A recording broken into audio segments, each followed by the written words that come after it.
and welcome back to another video on my channel. I hope everyone's having a fantastic day today. Today we are back with another build video. It is the first build video that I've done in quite a while. I took some time off. This build took a lot longer than I thought it would, and I specifically was going to make it for a video for my Sims 4 Let's Play. It was going to be Katie's birthday. I was going to line up Katie's birthday with my birthday. It was going to be cool. But then I took the week off to celebrate my birthday with friends and family, and I just never got to film the video. I never got to finish making the build, and so I've been working on this build probably for like 2 months on, and I'm finally happy with the way it's turned out. We are going to be building a castle. It is on the Von Hont estate. So it is kind of, it's an interesting dynamic when you visit this lot. Like, you might have to change the lot type. I kept the lot type just because I thought it would be really cool, but the issue with it is that other people are going to come and walk around, and it's just like a public lot, which isn't exactly what I was thinking of. So the concept of why I decided to build a castle was that it was going to be somewhat of like a holiday place where your Sims can go there for like a few nights and just stay there and relax. But because I kept it as the same lot type, so many other Sims popped up and it was really weird, and some of the Sims just stood in the bathroom preventing my Sims from going to the bathroom, so it was a very like strange dynamic. But basically I do really love the way this castle looks. It took so long to do. I used so many like reference photos and stuff like that, but I think I am quite happy with the way it turned out. Right now, as you can see, we're just trying to get the structure of the castle, so we are going to be doing the outside. I wanted the castle to fit into the surroundings, so because we're in Windenburg, a lot of the architecture kind of uses all of these different wallpapers and the wood ornaments and all of that stuff, so I tried to do that with the castle as well, just to kind of fit in, and I think it does fit in really well to the surroundings. It's also really nice having it on this lot because you have like these huge gardens in the back and you can't really edit those. Those are always going to be there, which is also a bit annoying that there's a random like DJ booth behind the castle because it doesn't go with what I'm hoping for, but it is a beautiful lot, and you can use this for like other purposes too. Like if my Sims have a wedding here, I know there's an arch somewhere on this property that you can't really like edit or tamper with or anything like that. So there is a wedding arch, and your Sims can easily like just use this castle to like get ready. It's basically built like a house, so if you want to turn this into a house, you can. Some of the rooms like don't necessarily all make sense.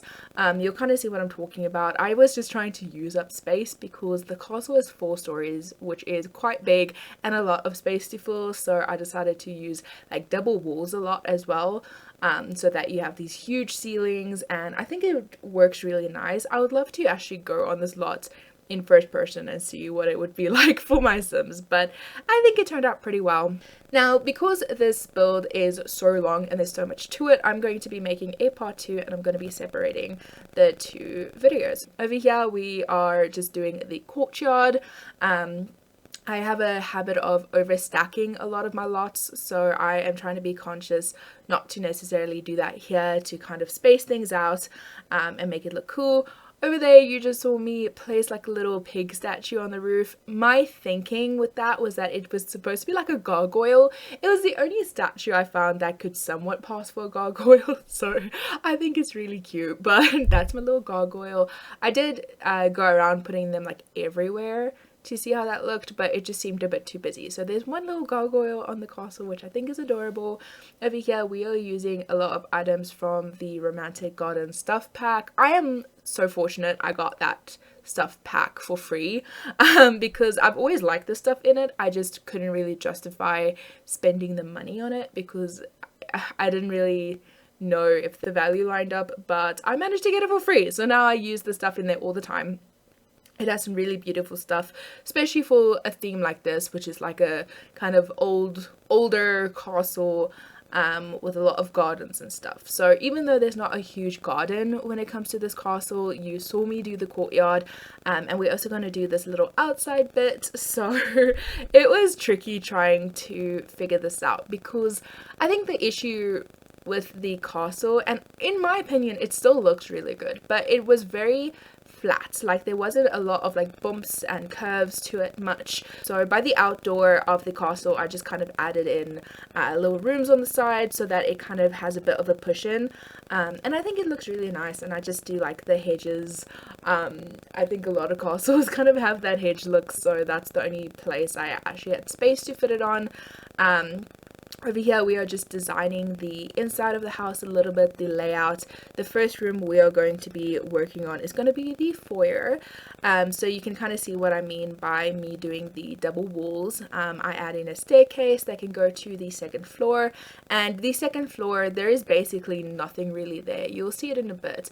It's just another staircase leading up to the third floor basically, but I kind of designed it so that it's not just double walls for all of the rooms, but you can actually go to the second floor and walk around and like look down, so it's like a pathway, which I think is really cool. I think houses nowadays would kind of utilize that space a bit better, but it's like a fictional castle for a Sims game, so I was like, you know what, I'm gonna go for it. It looks really cool, so yeah, that's what I decided to do. Here's me playing around with the foyer.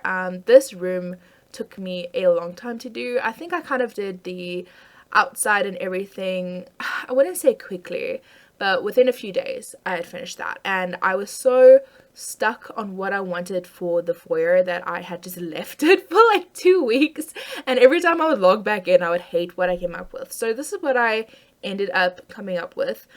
We kind of added in a second wall where you can see I put that table. I believe we do extend it after a while because, like I said, I need to be more conscious of not to just overstack things. I think it is so easy for me to just overstack things. I want this place to look very grand, so I need to try and make it look grand but not tacky, you know, that kind of style. That's what I was going for. So some of the stuff doesn't make sense, like there's that secret room that just has like a painting in it, but it looks cool, so I went with it, and it takes up space. The biggest thing with having such a huge castle is just finding ways to take up space, because I don't want to have these obnoxiously large rooms if I don't really know what to do with it. So I kind of just like add in walls all willy-nilly, and it worked for me. You'll see me do that again a little bit later, where I just kind of add in walls, and it seems to have worked out for me. So there you can kind of see the second floor a little bit. You can see all of the pillars going all the way to the top walkway by the top floor. Nothing there other than paintings. I tried to put a lot of paintings in because this is the perfect build to get those paintings, so I just kind of stacked them. Here is a kind of like a lounge area, but it's more of a sunroom. I couldn't add in a lot of windows like I prefer in sunrooms, just because then it messes with how the outside looks. So I kind of added in a arch that can go into the courtyard, and this is kind of one of the entrances from the courtyard to the main part of the castle. There is a second one, which you'll see a little bit later on. So yeah, this was a tricky room as well with the layout. I want to add in windows because it takes up wall space, but I just couldn't add in the windows. So I was kind of trying to figure out what I wanted to go with. This isn't my favorite room in the house, but like I don't think there's anything bad about it at all. It's just I have other rooms that I much rather prefer. This room was very tricky to figure out what I wanted to do.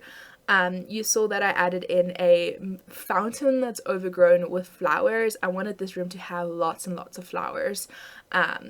So I was trying to figure out different ways that I can add them in, and we have pillows now in The Sims 4. I got it with one of those events that I had a lot to talk about, but I did manage to get the pillows. It was interesting because before I even unlocked the pillows, I got access to them. I don't know if that's still a thing, but I do tend to use the pillows a lot just because it looks more natural. So I'll use them on couches, I'll use them on beds. It's nice being able to have a pillow. I would like different sizes and patterns and stuff, but at the end of the day I'm just happy to have one, and I tend to size up the pillows a lot, especially when it comes to like beds and stuff, so it works out pretty well. Next up, we are going to be focusing on the dining room, and this is another huge room that I kind of cut down to size by adding in a hallway. As you can see, I just kind of added in like a bit of a walkway. I'm going to put a wall there in a bit and a bunch of arcs. Because the room was so big, it just looked quite ridiculous. I put two dining tables in that were 3-seaters each, or I think in total it's like 8-seater, but you know what I mean, the 3-slot ones, and it just looked absolutely ridiculous, and I was like, no, I need to make this room like smaller. So that's what I ended up doing in the end.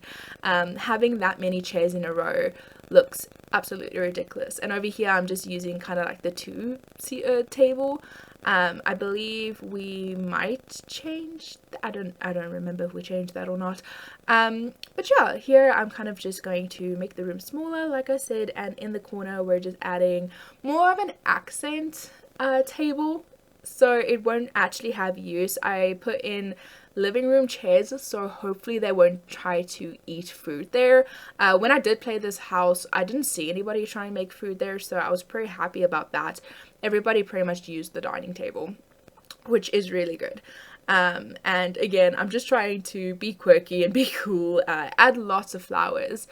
Because it's that older fashion, I think that these kind of like royal flowers just go well together. Another thing I add absolutely everywhere is candles. I use the candelabras. I just use candles hanging from the ceiling. I just use candles attached to the wall. I just basically do everything I can with candles because I think it just really suits the style.